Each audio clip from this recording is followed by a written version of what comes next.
Okay, so last time around I changed the fluid dynamics that I had in place, and I have something a little bit more like this, rather than kind of the dripping that I had going on.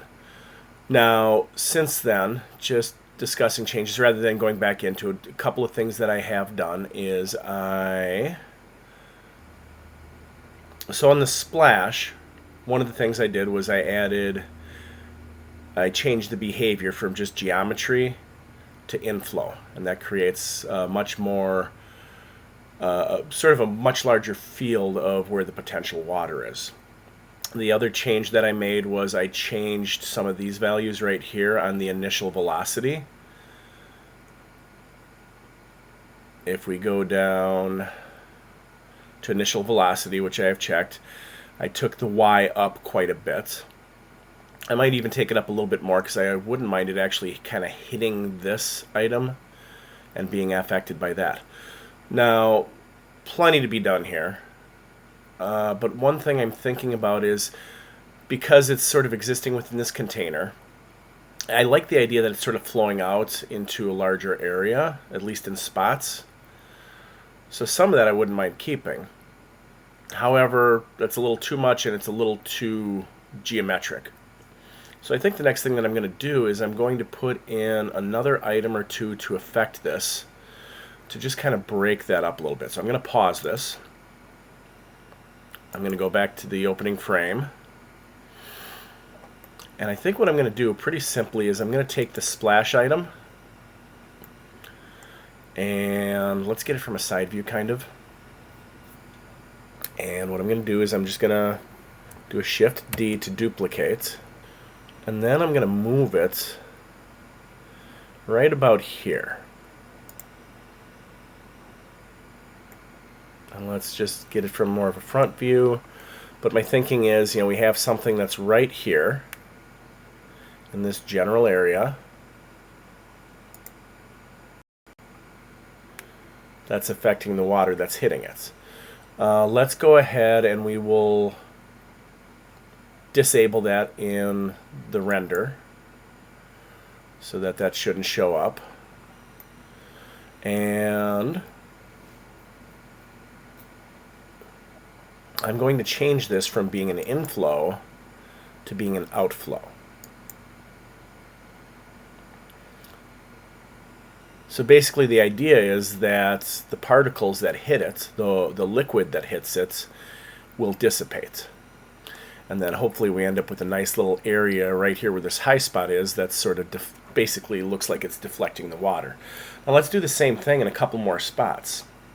So I'll go ahead and I will just Shift D again. And I'm going to grab this and move it out here somewhere.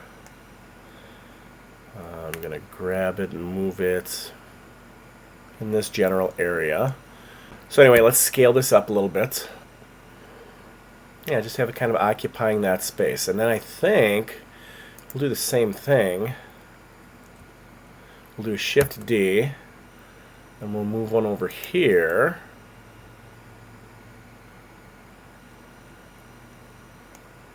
Let's just grab that and move it down a little bit.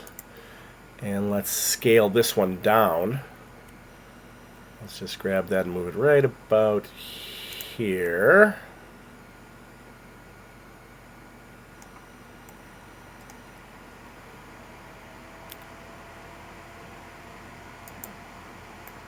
All right.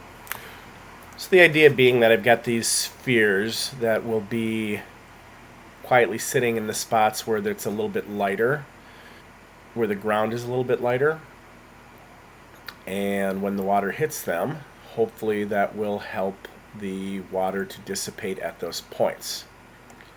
So let's go ahead and we'll take some time to render that and see what happens. So let's push play and give it a few. Alright, so we can see now that that's definitely had an impact on things. So I'm feeling pretty good about that.